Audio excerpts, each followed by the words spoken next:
Next है जी question. A 26-year-old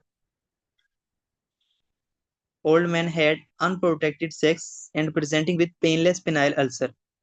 appropriate treatment पूछ रहा है जी। ऑप्शन ए है जी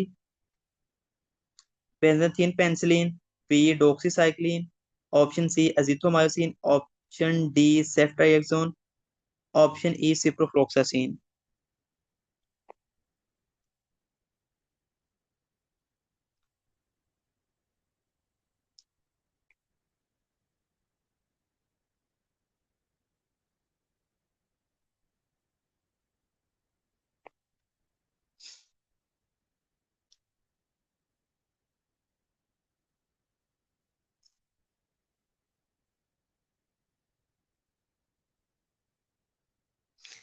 जी डॉक्टर उसामा सारा कुछ ही दे सकते हैं, लेकिन यहाँ पे आपने एप्रोप्रिएट पूछना है, यही तो एएमसी पूछ रही होती है कि कोई सिंगल वन जो बेस्ट है, मोस्ट एप्रोप्रिएट है, वो आपने चूज करना है। यही तो इसका वो डिफिकल्टी मोड होता है कि सारे ऑप्शन ठीक होते हैं लेकिन सिंगल बेस्ट आंसर आपने चूज करना है।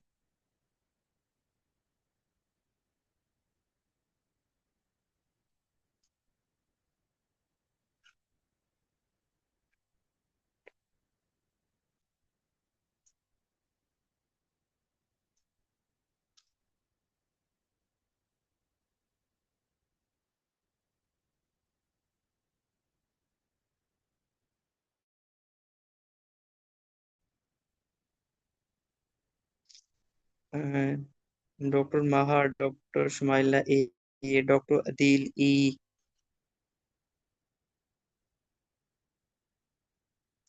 डॉक्टर मारिया डोक्सी। हम्म।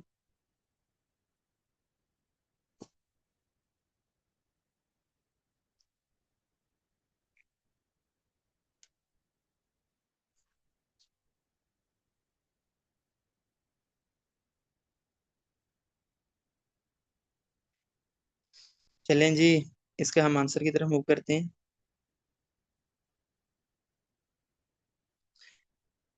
हमने इसको पेशेंट को जो आंसर होगा बेंजाथीन पेनिसिलिन देनी होती है मोस्ट एप्रोप्रिएट, और इसका डायग्नोस आप लोगों ने क्या बनाया? डायग्नोस क्या बनाया आप लोगों का?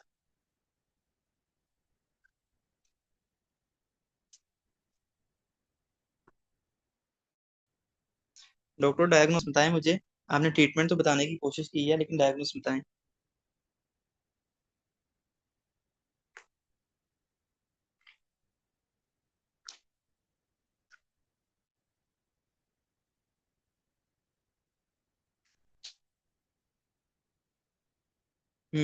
बिल्कुल। सिफिलिस ठीक है, क्योंकि पेनलेस पेनाइल अल्सर जो होता है वो इसी में होता है। गाइडलाइन निकाल ली है मैंने। तो जितनी भी ये डिजीज होंगी, लाइक सेक्सुअल ट्रांसमिटेड डिजीजेज, वो आपने इसी गाइडलाइन से गो थ्रू करने होंगे, टॉपिक्स जितने भी होंगे। एसटीआई ये रिकमेंडेड गाइडलाइन है। तो इसका हम देखते हैं जी, हमारा केस क्या था जी?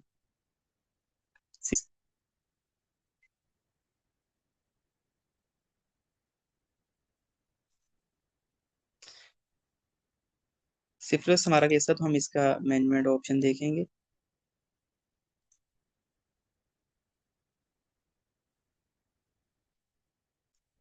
यहाँ पे there is a current shortage of the both strength of penicillin, benzathine penicillin, ठीक है, प्रेफर्ड है, ठीक है। प्रीफिल्ड सिरिंजेस फॉर इंजेक्शन ये देना होता है।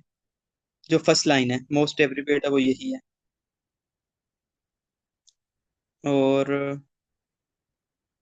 रिकमेंडेड यही है बेंजाथिन पेनिसिलिन, ठीक है। अल्टरनेटिव ये डिस्कस कर लें स्पेशलिस्ट के साथ। इवन के अर्ली पे अगर सिफिलिस है, प्राइमरी हो, सेकेंडरी हो, या अर्ली लेटेंट हो, या फिर दूसरा केस ये है कि सिफिलिस विद अननोन ड्यूरेशन है, ग्रेटर देन 2 ईयर हो गया है, लेट लीटेंट, तो उस केस के अंदर भी बेंजाथिन पेनिसिलिन ही ऑप्शन है, ठीक है। ये आपने याद रखना है, ये फर्स्ट लाइन ये अक्सर पूछ रहा होता है एग्जाम के अंदर। और इसके अल्टरनेटिव फिर इसका जो इंपॉर्टेंट पार्ट होता है वो ये भी होता है कि कॉन्टेक्ट ट्रेसिंग करनी होती है इसमें। Primary syphilis 3 month plus duration of symptom are last negative test, primary अगर सिफिलिस होगा। जो सेकेंडरी सिफिलिस होगा, 6 month plus duration symptom are last negative test. और अर्ली लेटेंट का जो होता है वो 12 मंथ और मोस्ट रिसेंट नेगेटिव टेस्ट उसका हम करना होता है। उसके इट कॉन्टेक्ट ट्रेसिंग से मुराद ये है कि लाइक जो जिस जिसका जो भी पेशेंट आया है उसका कितने पार्टनर के साथ कांटेक्ट रह चुका है और कहाँ कहाँ पे रह चुका है उसको ट्रेस करना होता है। ठीक है। तो ये एक डॉक्टर का खुद काम नहीं होता, इसके लिए भी एक क्वेश्चन है क्यू बैंक का। तो इसके लिए भी अथॉरिटीज होती हैं, उनको इन्फॉर्म करना होता है, तो वो कांटेक्ट ट्रेसिंग करती है। तो बाकी इसका सिफिलिस का जो फर्स्ट लाइन ट्रीटमेंट है वो बेंजाथिन पेनिसिलिन है। मूव करते हैं नेक्स्ट। ये एसटीआई गाइडलाइन ऑस्ट्रेलिया से है। और ये देखें इसमें एक ये टेबल था इम्पोर्टेंट, यहाँ पे सारा उसने कंपाइल की हैं चीजें। सिफिलिस था हमारा प्राइमरी, उसकी कॉज बताइए, ट्रिपोना पैलिडियम उसकी कॉज होती है। ठीक है। जेंटल अल्सर पेनलेस होते हैं, सिंगल होते हैं और क्लीन बेस होते हैं। ठीक है।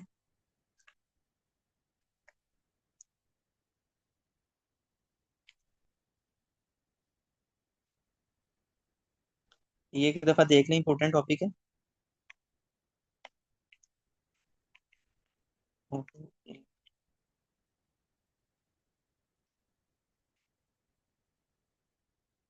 अच्छा, ये सिफिलिस है। ठीक है। इसकी कॉज उसने बताई है, ट्रिपोना पैलिडियम।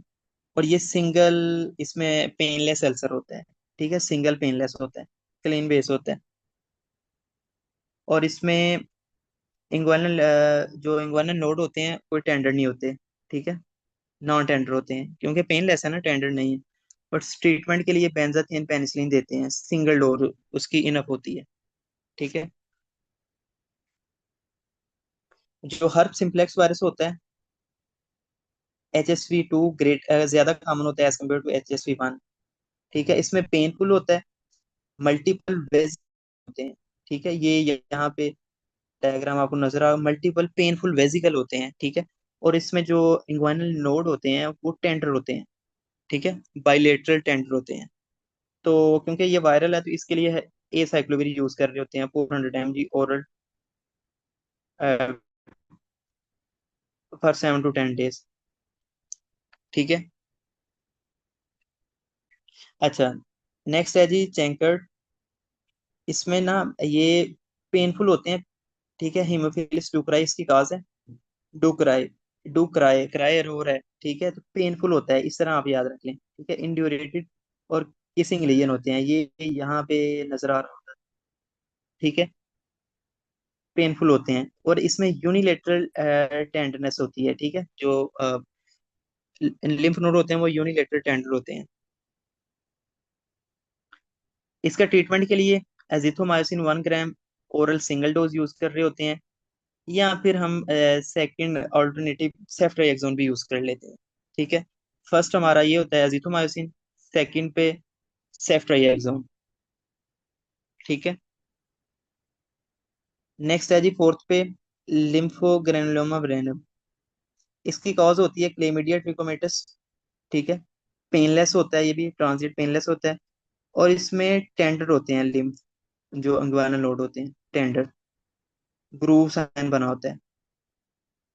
ट्रीटमेंट के इसमें डॉक्सीसाइक्लिन 100 mg देते हैं। ठीक है, BD में फॉर 21 days। और एरिथ्रोमाइसिन भी अल्टरनेटिव यूज कर सकते हैं इसमें। ठीक है, फर्स्ट पे डॉक्सीसाइक्लिन, अगर वो नहीं है तो फिर एरिथ्रोमाइसिन यूज कर लेते हैं।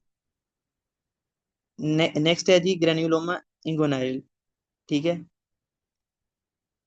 इसकी जो कॉज होती है Klebsiella granulomatis, sorry for pronunciation. Gentle ulcer इसके पेनलेस होते हैं। ठीक है, पेनलेस होते हैं। और इसका जो ट्रीटमेंट होता है वो अजिथ्रोमाइसिन है। खैर ये इंपॉर्टेंट नहीं है, इसको अगर आप छोड़ भी दें तो नो इशू, लेकिन जो इंपॉर्टेंट है फर्स्ट पे आपको सिफिलिस का आना चाहिए, सेकंड पे आपको HSV का पता होना चाहिए। ठीक है, थर्ड पे चैंकर्ड का, और फोर्थ पे ये फर्स्ट टू HSV और सिफिलिस ये बहुत इंपॉर्टेंट है, इनमें से क्वेश्चन आ रहे होते हैं। इनका ट्रीटमेंट और प्रेजेंटेशन डायग्नोस आपको बनाना आना चाहिए, और मोस्टली वो ट्रीटमेंट पूछ रहा होता है इसका। डॉक्टर्स मूव करें नेक्स्ट। यहाँ तक समझ आ गई है, मूव करें।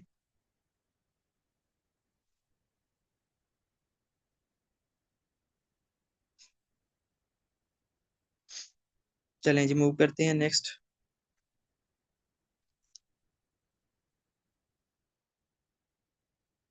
नेक्स्ट क्वेश्चन है जी। 23 ईयर ओल्ड फीमेल है, फ्रेंड विद जीपी। ठीक है, ये इंपॉर्टेंट है। Friend with GP, both husband and wife socially equipated within the throwing parties. One evening, wife confessed that her marriage is falling apart and is not able to sleep properly. तो option क्या है जी? Refer to another GP, what to do, ये उसके पूछना चाह रहा है कि अब क्या करना है, आपके पास आई है। Couple interview, ask about the preference, treat the female.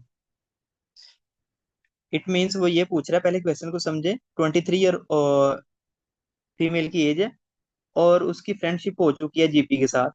ठीक है, तो अब जो उसकी जो मैरिज है, अब वो उसमें प्रॉब्लम है, और वो सो भी नहीं पा रही स्लीप प्रॉपरली, मतलब डिप्रेसिव टाइप डिप्रेशन की तरफ जा रहा है। तो अब इस केस में क्या करना है? अब ये भी एक ऑस्ट्रेलिया की स्पेसिफिक गाइडलाइन है कि refer to another GP, couple interview, आज पर प्रेफरेंसेस, ट्रीट द फीमेल। तो इसको खुद ही एक लॉजिकली आप थिंक करें कि इसमें क्या ऑप्शन होना चाहिए।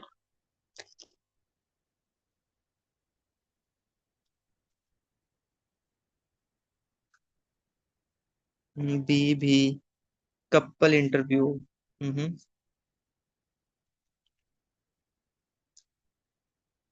डॉक्टर अक्सा नवासी, डॉक्टर एमपी सिंह ए,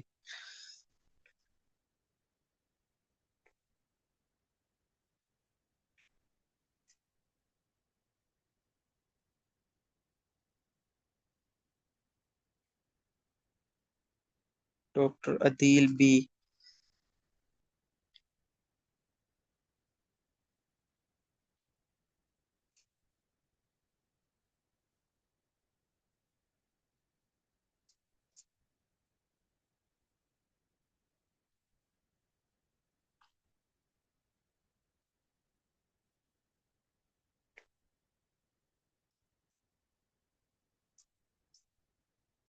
डॉक्टर हाज ए, डॉक्टर मारिया सी।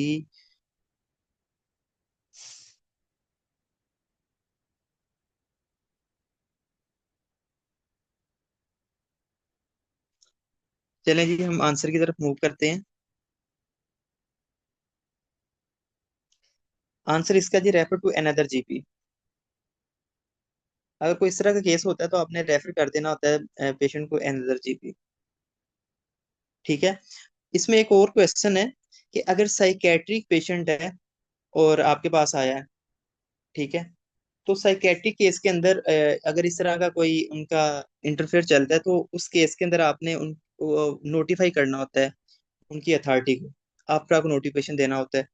तो इस तरह का वो एक डिफरेंट सिनेरियो है। लेकिन अगर वो वैसे दूसरा कोई और, लाइक जिस तरह यहाँ पे वो उसने मेंशन नहीं किया कि वो किधर आई है, वैसे वो डॉक्टर के साथ उसकी फ्रेंडशिप है, ये नहीं बताया गया कि किस फील्ड का, कौन से स्पेशल कैटेगरी का डॉक्टर है। तो इस केस में आपने रेफर कर देना होता है टू अनदर जीपी। जी, ये ऑस्ट्रेलिया की गाइडलाइन के अकॉर्डिंग आपने पेशेंट को रेफर करना होता है अनदर जीपी। ठीक है, ये उनकी गाइडलाइन। डॉक्टर अदील, बहुत अजीब क्वेश्चन है।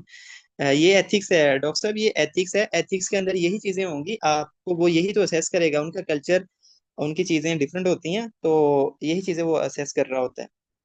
लेकिन जब आप एथिक्स पढ़ेंगे ना, तो आपको एक बड़ी, आप इंजॉय करेंगे। लाइक स्टार्ट में लग रहा होता है कि ये बोरिंग है, लेकिन जब आप उसको कंसेप्ट के साथ कोशिश करेंगे कि क्यों ये वो कर रहा है, कहना चाह रहा है, तो ये एक इंटरेस्टिंग सब्जेक्ट है। तो एथिक्स में इस तरह के क्वेश्चन आते हैं और इम्पोर्टेंट होते हैं, तो एथिक्स को आपने लाजमी देखना है। एमेडिक्स की एथिक्स भी एक दफा पढ़ लीजिएगा, क्योंकि काफी चीजें कवर हो जाती हैं उससे। चलें जी, नेक्स्ट मूव करते हैं।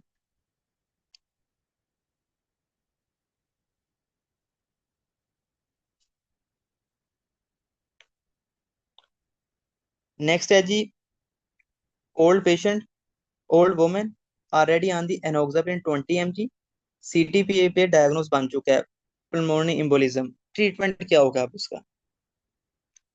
Continue enoxaparin, start heparin, option A. Option B है जी स्टॉप एनोक्सापेरिन, स्टार्ट स्ट्रेप्टोकाइनेज, ठीक है। ऑप्शन सी है जी stop enoxa and start डेबिगेट्रॉन।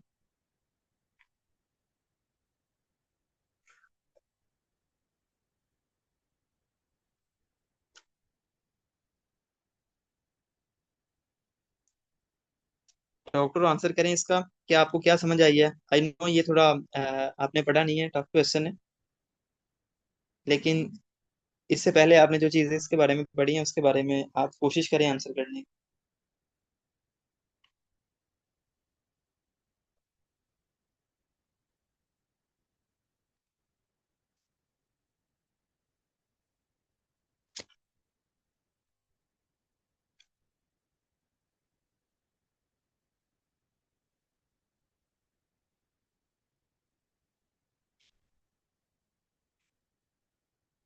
Hmm.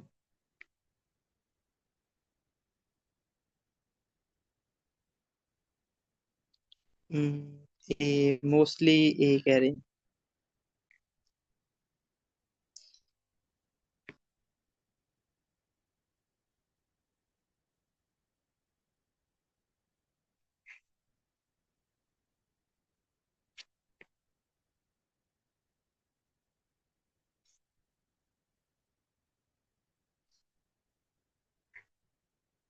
Doctor Maria, doctor Sidra, A option.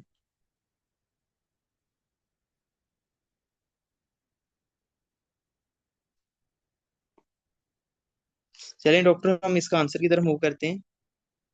अच्छा, ये ना क्वेश्चन अनकम्प्लीट है। आप देखते हैं कि अगर तो पेशेंट स्टेबल है ना,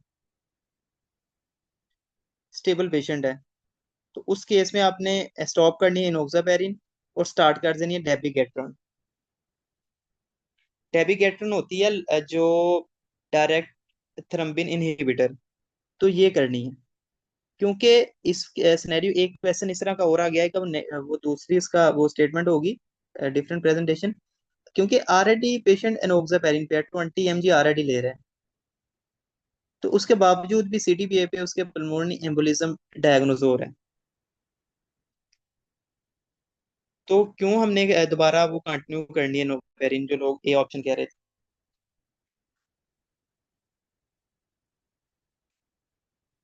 तो इस केस में क्योंकि ये इसका कोई आंसर, क्योंकि यहाँ पे पेशेंट के वो वाइटल्स वगैरह नहीं बताए गए, तो इसलिए आपने ये देखना है कि अगर, हाँ जी, इसकी स्टैम्प अनकम्प्लीट है। अगर तो पेशेंट स्टेबल है और स्टेबल पेशेंट है, तो आपने इनोक्सापेरिन को स्टार्ट करना है, क्योंकि ऑलरेडी पहले ही इनोक्सापेरिन पे है पेशेंट, और फिर उसके बावजूद भी इसको डायग्नोज हो रहा है, तो इट मींस कि ये हिट हेपरिन इंड्यूस्ड थ्रोम्बोसाइटोपेनिया, इसका वो डायग्नोज होगा। इसका जो डायग्नोज है वो हिट है, हाँ, हेपरिन इंड्यूस्ड थ्रोम्बोसाइटोपेनिया, कि हेपरिन की वजह से वहां पे थ्रोम्बोसाइटोपेनिया हुआ है और नड्यूल बन रहे हैं। तो इस केस में आपने स्टॉप करनी है और डेकेट्रन को स्टार्ट करना है। और स्टेबल पेशेंट होगा तो ये होगा, अगर अनस्टेबल है तो अनस्टेबल के अंदर स्ट्रेप्टोकाइनेस को यूज करना है, इनोक्सा को स्टार्ट करना है, और अनस्टेबल के अंदर स्ट्रेप्टोकाइनेस जो वहां पे वो इम्बोलस पड़ा है उसको ब्रेक करना है, तो उसके लिए स्ट्रेप्टोकाइनेस हमने यूज करना होगा।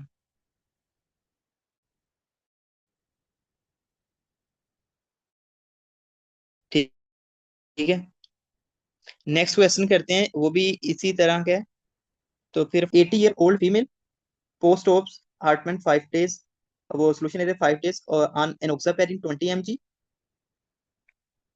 और CTPA पे मल्टीपल स्मॉल थ्रोम्बस उसे डायग्नोज हुआ है, तो क्या करना है इस केस में? क्वेश्चन कंसेप्ट वही है, जस्ट उसने प्रेजेंटेशन लिटिल बिट चेंज की है, कि stop enoxa and start अपिक्साबेन।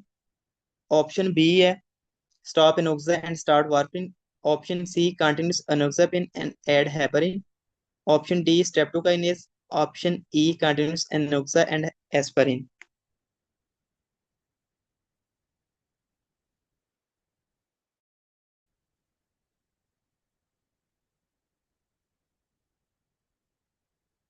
Ji doctor बताइए इसका आंसर। ये हमने पहले भी डिस्कस की है कि जो पेशेंट है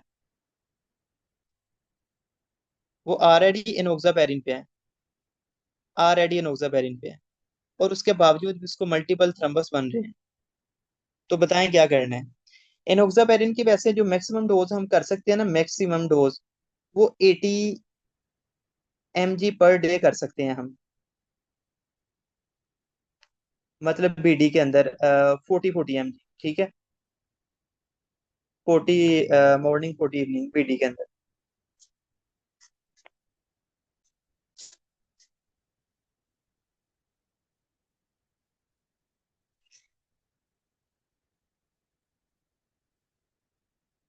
डॉक्टर शुएब सिंगल बेस्ट कैसे चूज करना है इसमें?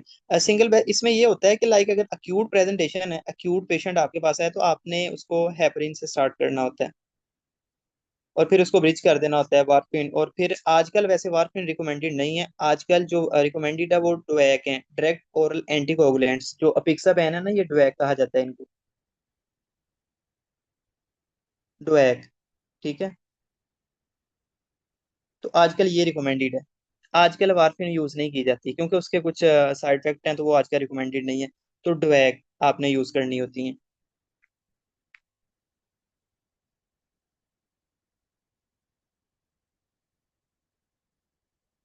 तो यहाँ पे बी, डी, ई, सी।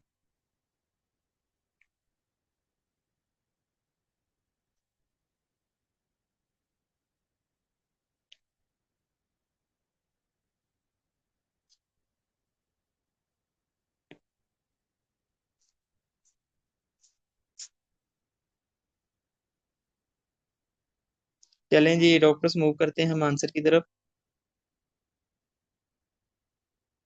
जी इसका आंसर है जी स्टॉप एनोक्सा एंड स्टार्ट अपिक्सावेन। क्योंकि ऑलरेडी हमने पिछले क्वेश्चन के अंदर डिस्कस किया है कि ऑलरेडी एनोक्सापेरिन पे पेशेंट, ये हेपरिन इंड्यूस थ्रोम्बोसाइटोपेनिया का केस है। तो इस केस के अंदर हमने उसको, इसकी क्लास को ही स्विच कर देना होता है। एनोक्सापेरिन क्या है भला? ये हेपरिन है। तो हेपरिन से पहले ही उसे हो रहा है, तो हमने उसको स्टॉप करना होगा। और अपिक्साबैन जो कि आजकल रिकमेंडेड है ऑस्ट्रेलिया के अंदर, डुएक, रिवोरोक्साबैन, अपिक्साबैन, ये फैक्टर 10 इनहिबिटर होती हैं, ठीक है। फैक्टर 10 इनहिबिटर होती हैं।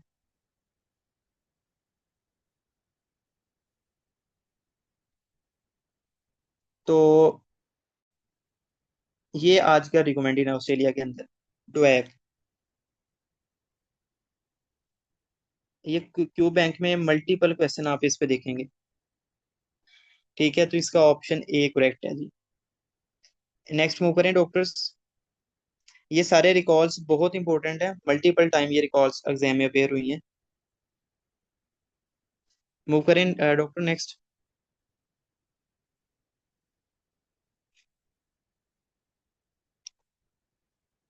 डॉक्टर्स बताइए ताकि हम नेक्स्ट मूव करें। डॉक्टर शोएब प्रीवियस क्वेश्चन का बताते हैं। प्रीवियस क्वेश्चन क्या पूछा डॉक्टर साहब आपने?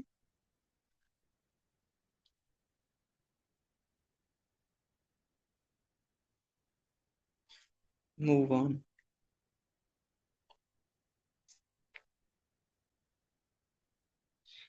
डॉक्टर अदील, वारफिन आज का रिकमेंडेड नहीं है, ठीक है। पहले रिकमेंडेड थी लेकिन आज का रिकमेंडेड नहीं है। तो वारफिन को अब वो यूज नहीं किया जाता क्योंकि उसके साइड इफेक्ट हैं। नेक्स्ट क्वेश्चन है जी। जो न्यू गाइडलाइन है वो वारफिन को सपोर्ट नहीं करती, वारफिन की जगह आपने अपिक्साबेन, डोएक यूज करने होंगे, ठीक है।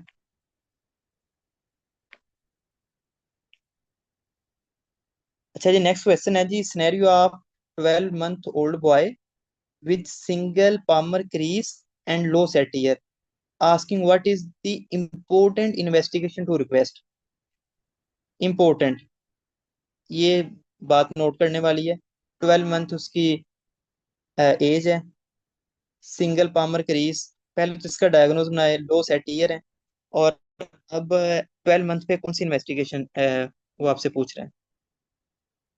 Doctor Anil, doctor Adeel, A, doctor Hans Down syndrome. Good.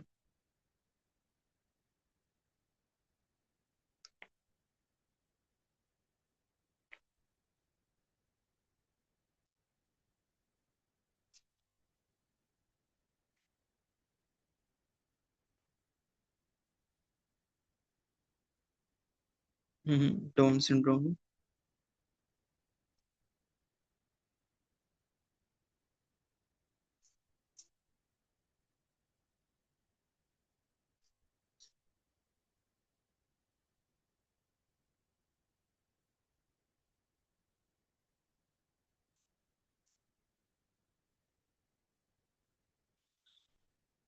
Mostly सारे लोग ऑलमोस्ट ए ही कह रहे हैं, इसमें कोई वो डॉक्टर एमपी सिंह आ गया।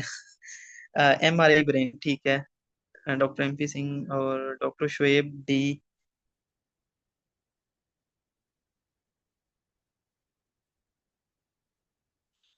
Any other?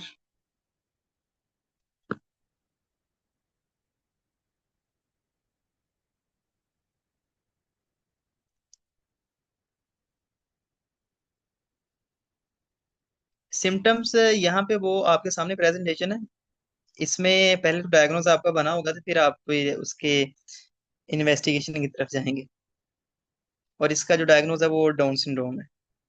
तो हम देखते हैं, इसके गाइडलाइन से भी देखते हैं, ये बड़ी इंपॉर्टेंट गाइडलाइन है।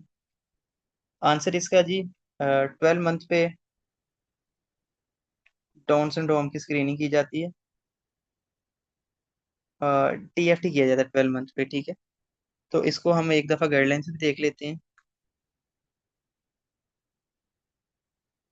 जी ये डाउन सिंड्रोम के लिए हम, जो डाउन सिंड्रोम के पेशेंट है ना, अभी हम गाइडलाइन देखने लगे हैं। अगर कोई बच्चा डाउन सिंड्रोम के साथ पैदा होता है, तो उस केस में आपने किस मंथ पे कौन कौन से टेस्ट करने हैं, वो अभी हम देखते हैं गाइडलाइन से। इसका आंसर है जी बोन स्कैन, ठीक है। ऑलवेज नेक्स्ट स्टेप जो होगा वो बोन स्कैन करेंगे, ताकि उसकी अंडरलाइन काज देखी जा सके। करते हैं जी, फिर ये देखते हैं, ये रेफरेंस इधर मैं आपको वो दिखाता हूँ बाद में। नेक्स्ट क्वेश्चन जी। 35-year-old woman who is 30 week pregnant present with the suspected pulmonary embolism. She has normal chest X-ray. What is the most appropriate investigation to exclude or confirm pulmonary embolism? Most appropriate investigation पूछ रहा है confirmation के लिए। Option A है जी CT, option B duplex Doppler और ultrasound, compression ultrasound, option C pulmonary angiography, option D है जी वेंटिलेशन परफ्यूजन स्कैन वीगो scan, option E MRI. 13 week pregnant है, ये बात इंपॉर्टेंट है।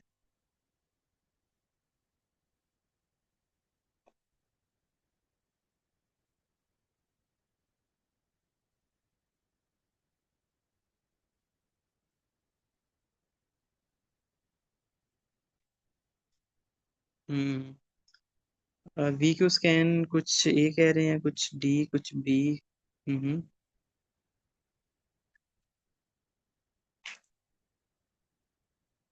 जस्ट 1 मिनट, आप लोग आंसर करें।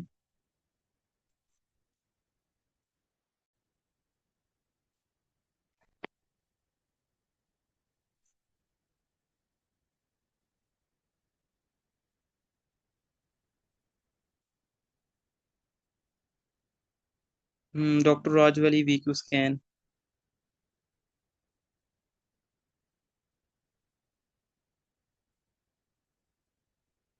हम्म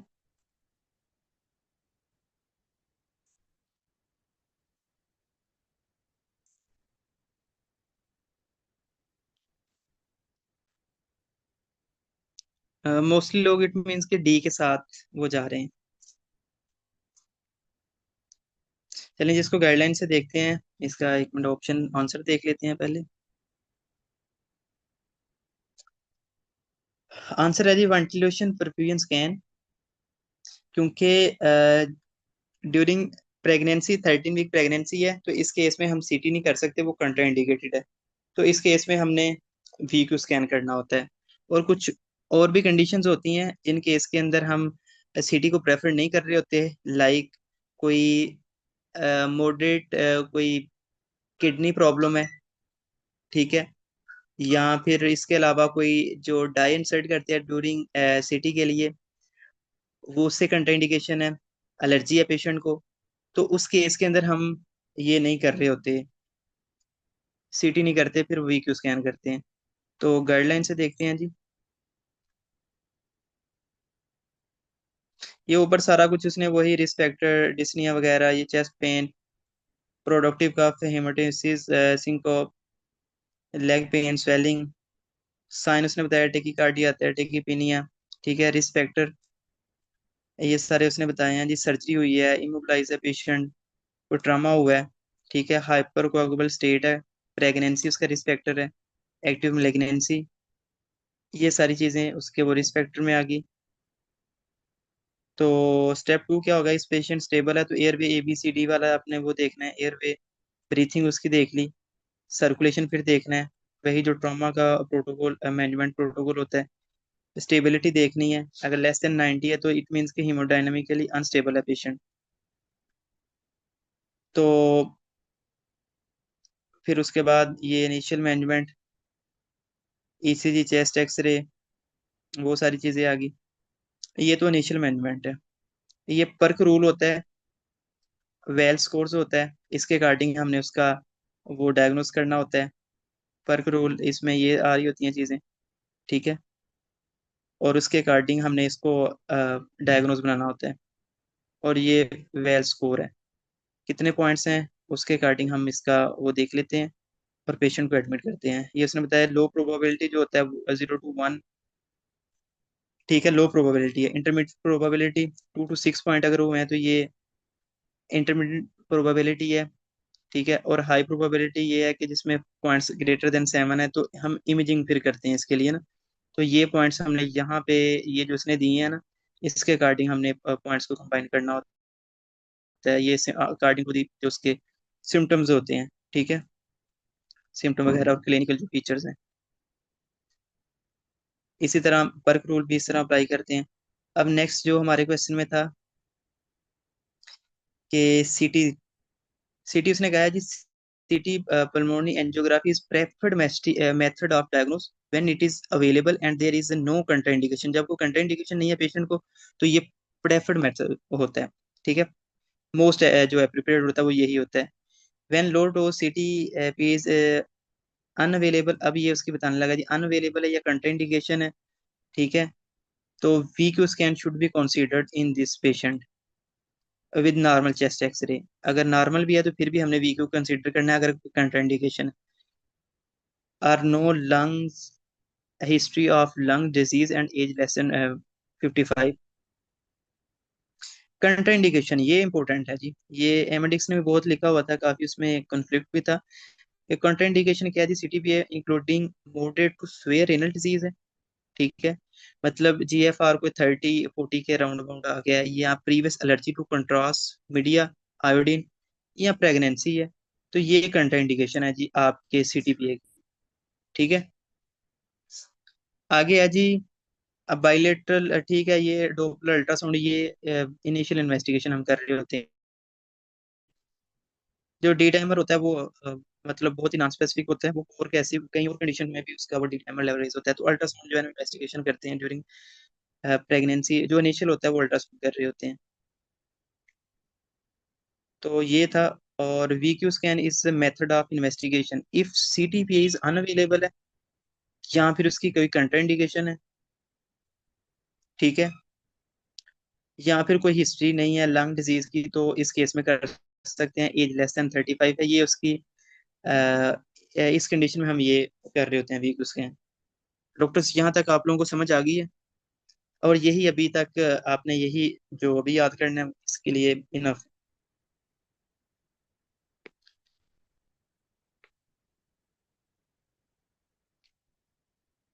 सबको समझ आ गई है?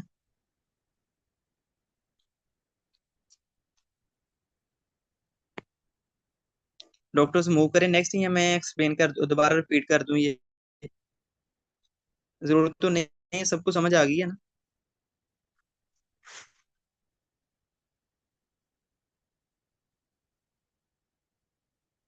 हर गाइडलाइन की, हर टॉपिक गाइडलाइन की वेबसाइट फर्क है, एक जगह नहीं है। और ये ये ये आप चीजें with the passage of time सीख जाएंगे।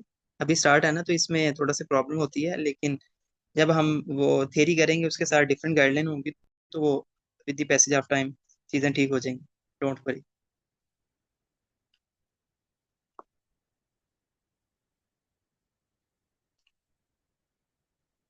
चलें जी, नेक्स्ट मूव करते हैं।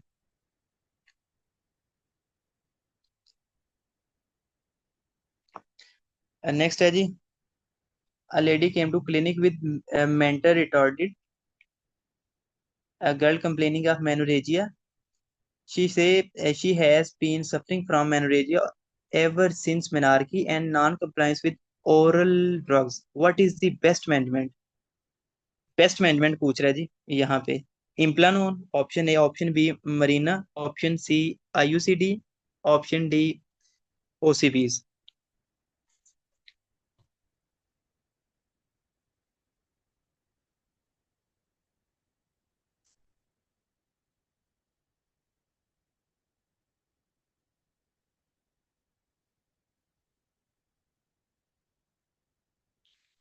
ये बेस्ट मैनेजमेंट पूछ रहा है, यहाँ पे आपने फोकस करना है।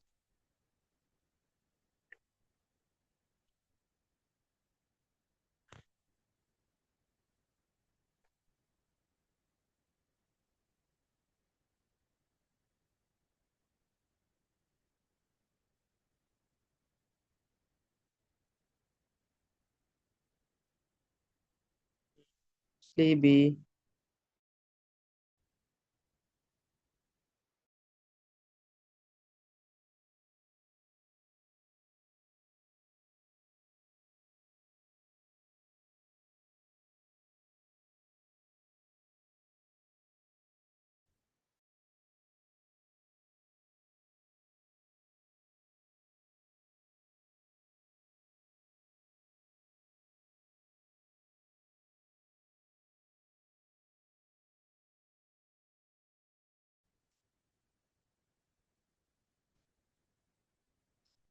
अच्छा जी, हम ये क्वेश्चन डिस्कस कर रहे थे, तो इसका क्या लो आप लोगों ने आंसर बनाया?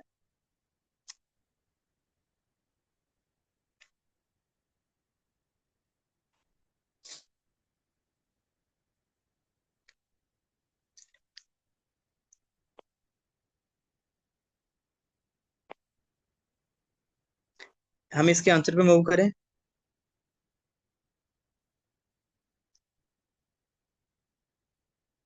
चलें जी, इसका आंसर देखते हैं।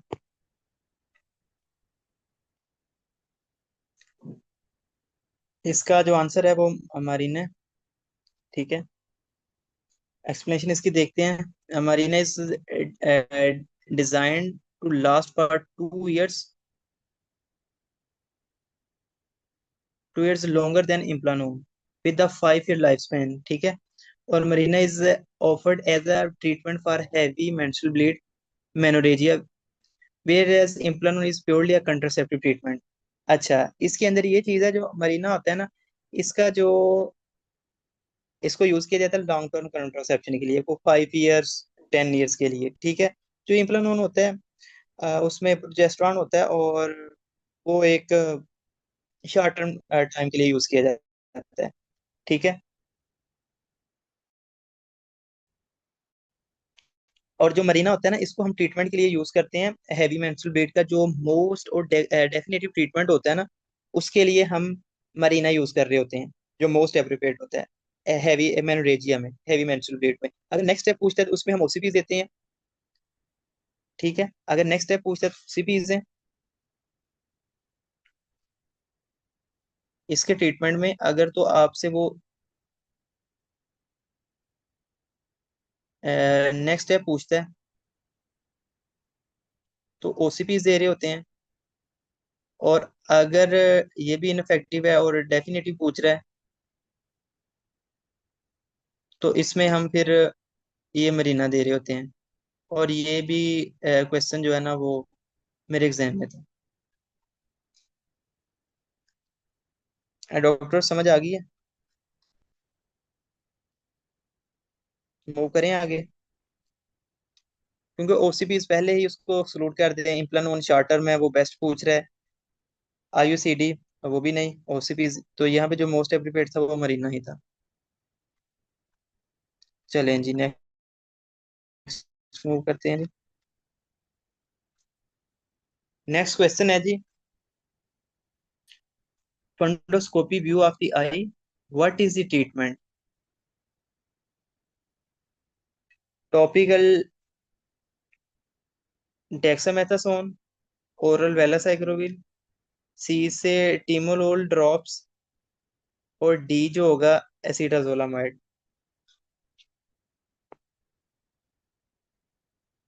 डायग्नोस क्या बनाया आप लोगों का?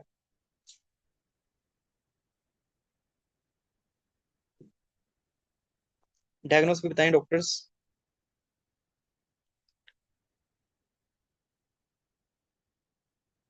Doctor Bahaj viral sir, doctor Fatima dendritic ulcer. Hmm, good. Doctor Hans no idea, doctor Yusra dendritic ulcer. जी इसका डायग्नोस डेंड्रेटिक अल्सर ही है, और ये भी इसका बहुत फेवरेट टॉपिक है। इसमें से इस तरह ही आपको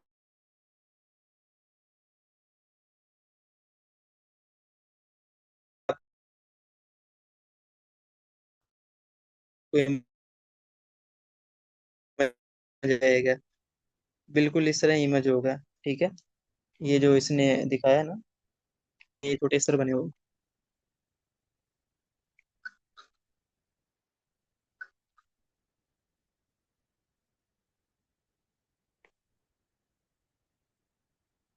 चलें जी डॉक्टर्स, मूव करते हैं इसके आंसर की तरफ। इसका जो आंसर है जी वो ओरल वेलासाइक्लोविर। ठीक है, इसकी गाइडलाइन भी हम देख लेते हैं अभी। Just 1 minute.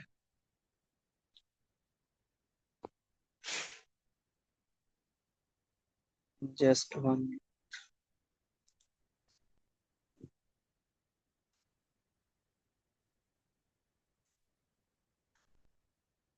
क्योंकि ये भी काफी टाइम, मल्टीपल टाइम एग्जाम में आता है।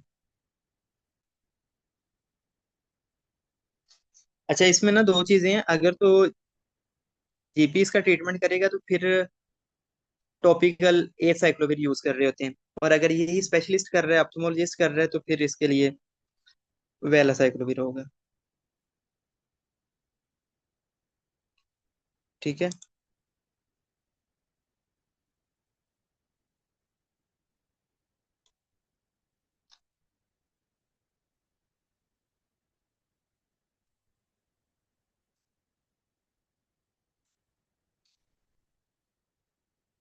जी डॉक्टर मैं ये कह रहा हूँ कि इसमें अगर तो जीपी के पास ट्रीटमेंट करवाना है, जीपी के पास पेशेंट आया है तो जीपी ने ट्रीटमेंट देना है, तो इसमें ए साइक्लोविर हम ऑइंटमेंट यूज कर रहे होते हैं। ठीक है, टॉपिकल ऑइंटमेंट यूज करते हैं 5 टाइम पर डे। और अगर यही स्पेशलिस्ट ने ट्रीट करना हो तो वो ओरल वेला साइक्लोविर यूज करता है।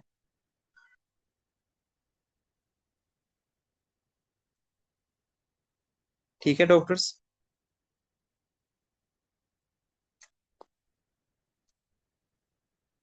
एंड करते हैं सर, आज लेट हो गया।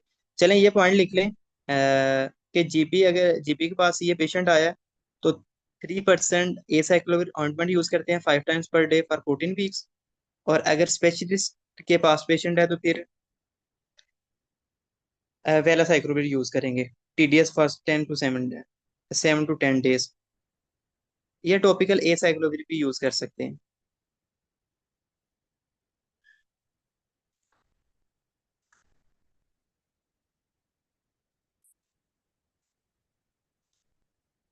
जी डॉक्टर्स आज के लिए काफी है इतने।